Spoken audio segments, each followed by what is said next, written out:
Hello everyone, Rupanjali ma'am here. Hope everyone is fine. In this video, I'll start the chapter of history, the rise of nationalism in Europe. This chapter deals with various stages of the formation of nation states of present day Europe. So here we go. The chapter begins with an image. The image was drawn in 1848 by Frederic Sorio, a French artist. It was actually a combination of four series of prints, thus visualizes the dream of the artist about a world that is made up of the principles of democracy and republic. In the first print, he shows a series of people from Europe and America marching in a long train in the way in passing across the Statue of Liberty and paying homage to it. The second part of the print is the Statue of Liberty.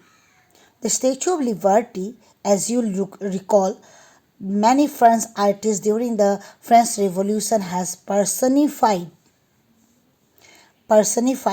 liberty as a female figure.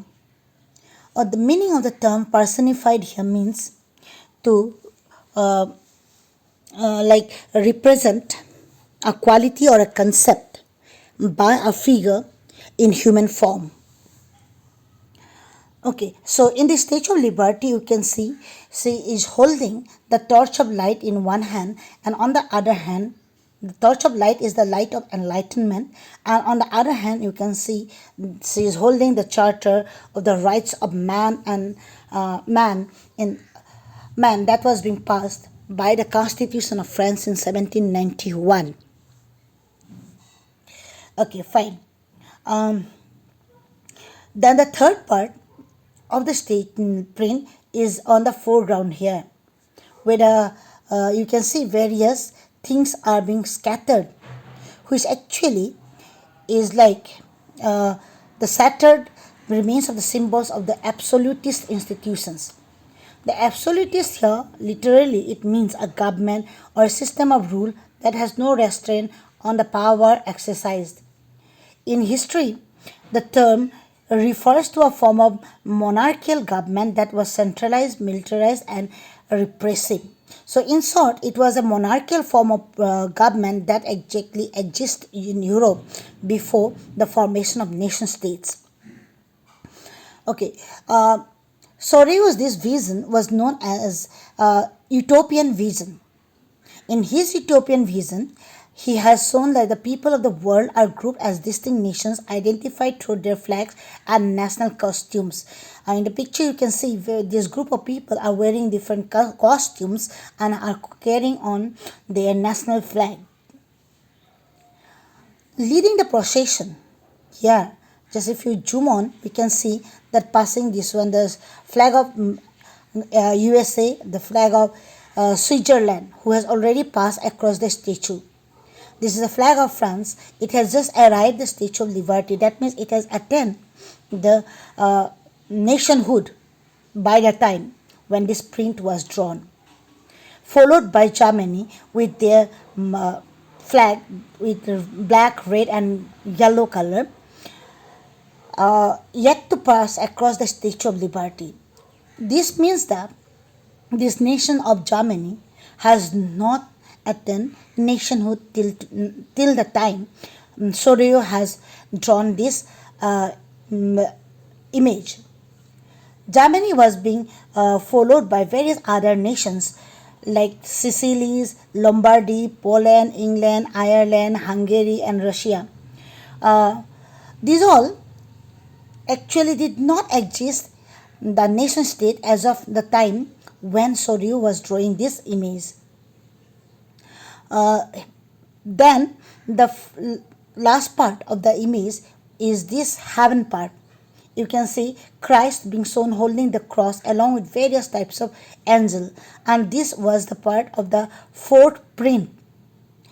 It was being represented, they were being shown in the image, symbolizing the fraternity among the nations of the world. In this chapter, we'll visualize various views of Soryu, which is being shown in the image in details. During the 19th century, nationalism it emerged as a force in Europe that has brought various political and mental changes in Europe that resulted in the emergence of the nation states.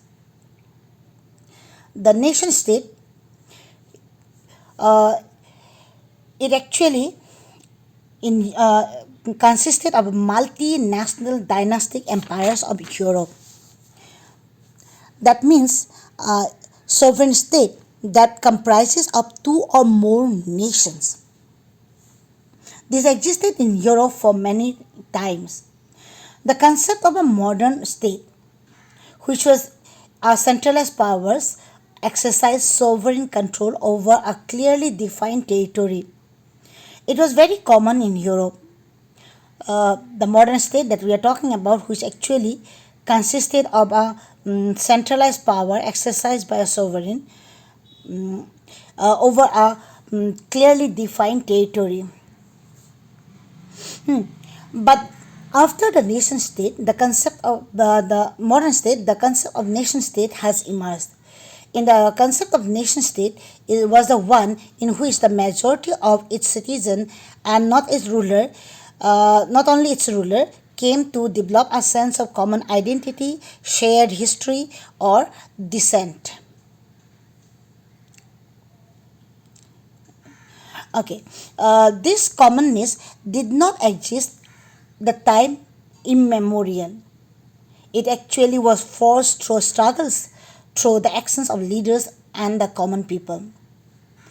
Okay, so this chapter will be dealing about all these things in detail. Before we move on about the detail of the chapter, we'll just go on to this box and learn about the view of Ernest Renan.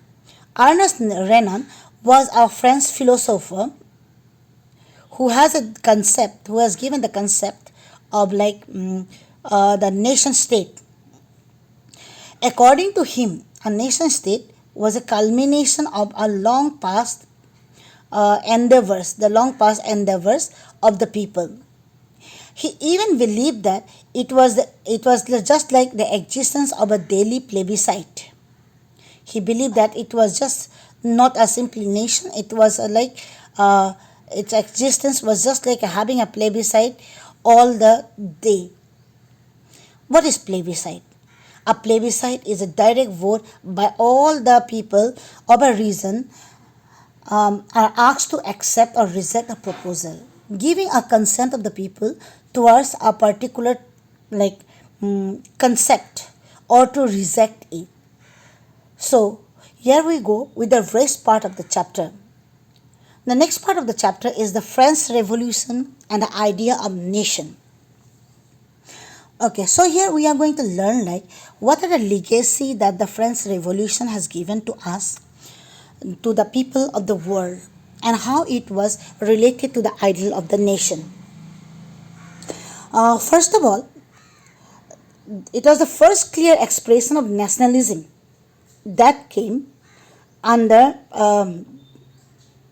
that actually came under this French Revolution of 1789. It even resulted in some political and constitutional changes. It resulted in the political and constitutional changes that led to the transfer of power from a monarchy to a body of French citizens. If you remember class 7, you'll recall about learning formation of the National Assembly and assuming of power in the hands of an elected group of representatives. Thirdly, we can see that the French Revolution has proclaimed its people as the most important part of the government, and they believe in the people's role in shaping the destiny of a nation. That was the view about that was being given to us by the French Revolution. So we can say this was the legacy that we have got from the French Revolution. Okay, during the French Revolution, various artists came over with various views on expressing themselves. At the same time, the revolutionaries they put up various measures and practices that really helped in the development of a sense of collective identity among the French people. So the various practices and measures that was being adopted to develop a sense of collective identity of the amongst the French people. So here it goes, like what are the things they have done? First of all, they developed the idea of the La Patrie. La Patrie, that means the fatherland, and les citoyen, that means the citizens. They actually emphasize the notion of a united community enjoying equal rights under our constitution. This is the first step that was being taken. The next is about the a new flag of the French people have been created after a revolution. It was a tricolor that substitute or that like replace the former royal standard followed by the king. Then the third one, if you remember, they had a state general, a representative body of all the states, right? So these all that third state was renamed. The state general was being renamed into the National Assembly, which was usually indirectly elected by the people. Then came the third point will be the new hymns. New hymns were composed. New hymns were composed. Oaths were taken and martyrs commemorated in the all name of our nation. That was another step. Next step was the commemorate. The word commemorate here actually means about commemorate here actually means about like paying to remind the people of the importance of the person or event from the past with special action. So here I'm underlining certain words and I'm highlighting the main parts. So keep it in mind. These are the things that you have to learn in this chapter. Next point is like they develop a centralized administrative system. A centralized administrative system that was put to formulate the uniform laws all over the nation, all for all the citizens within its territory. Uniform system of administration. Then come the another, that is the internal custom duties. Custom duties were the duties or the taxes that were supposed to be paid by a person or a country when they were being transporting their goods from one place to another. There were many internal custom duties in France that were being all abolished, and a uniform system of weight and measure was adopted. Another thing was that was done was the regional dialects, which have been very common among the German people, were being discouraged. Among the French people, were being discouraged, and the French language, which was popularly spoken in Paris, became the common language of the nation. These were the main thing regarding the steps taken by the French revolutionaries to develop a sense of collective togetherness among the people of the France origin, the French origin. Not only that, even the French revolutionaries, they thought it was their moral responsibility to help the people of Europe to liberate them from the despotic rule that they had. Inspired by the French Revolution, in different parts of Europe, they started forming Jacobin clubs. So to remind you again about the Jacobin clubs that you have learned in class 9, these were actually political and democratic clubs which are being established to develop the revolutionary activities within the France. If you remember and recall the leader of such a Jacobin club, Maximilien Robespierre, who even became the ruler of France for a short period of time, whose period is known to us as the Reign of Terror. So such type of Jacobin clubs were formed in various parts of Europe like Holland, Belgium, Switzerland, and even some parts of Italy. These all things were been going on when there was a transformation of power in France. Recall class 9, you remember Napoleon Bonaparte comes to power that completely shattered the position of the Republican government of France. Napoleon reintroduced monarchy. Though a monarchy was brought back to the power, his administrative reforms, his means that I'm talking about is like Napoleon Bonaparte's administrative reforms, which he has incorporated various revolutionary principles and has made the whole system more rational and efficient. More rational and efficient. First of all, what he did was that he passed the civil. First of all, what he did is like the civil code of conduct. The civil code of conduct that was usually known as a Napoleonic Code, which is usually known as a Napoleonic Code. Under the Napoleonic Code, three things were done. Remember that you are supposed to remember even for your important questions of this chapter. First of all, it did away with all the privileges based on birth. Secondly, it established equality before law. Third, it secured the rights of property of every individual. The civil code was so liked by the people of Europe that it was being implemented in various other parts of Europe, like Dutch Republic in Switzerland, in Italy and Germany. Thereafter, Napoleon tried to simplify the administrative divisions. He tried to simplify the administrative divisions he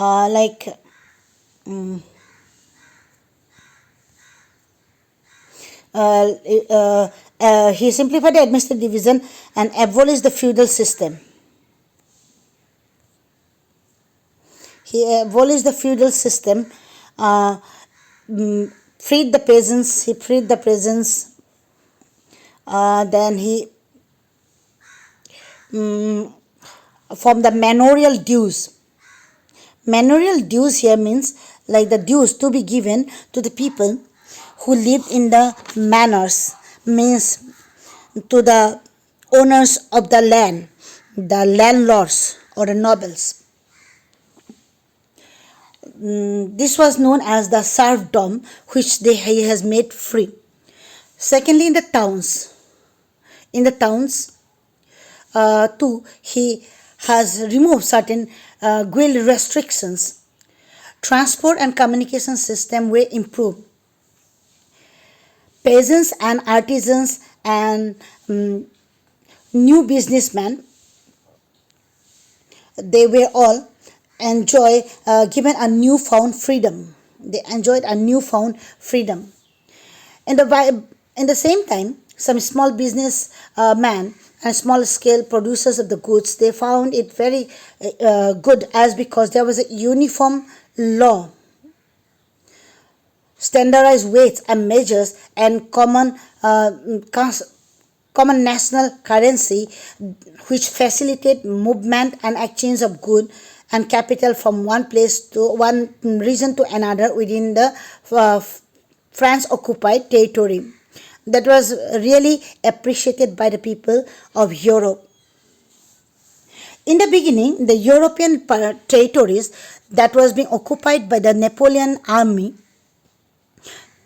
with a motive of liberating them from the monarchy, they welcomed these steps. He was being thought as the harbinger of liberty.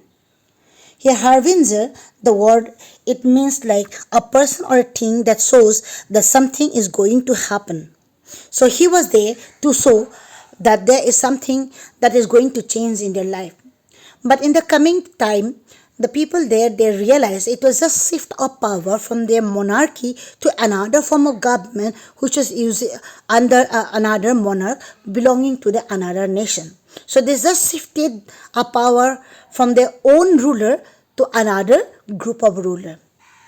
Slowly, there was rebellion in those parts of the European countries. So, in the next part, we'll be talking about how there were changes within the European territories which were under the control of Napoleon after his death.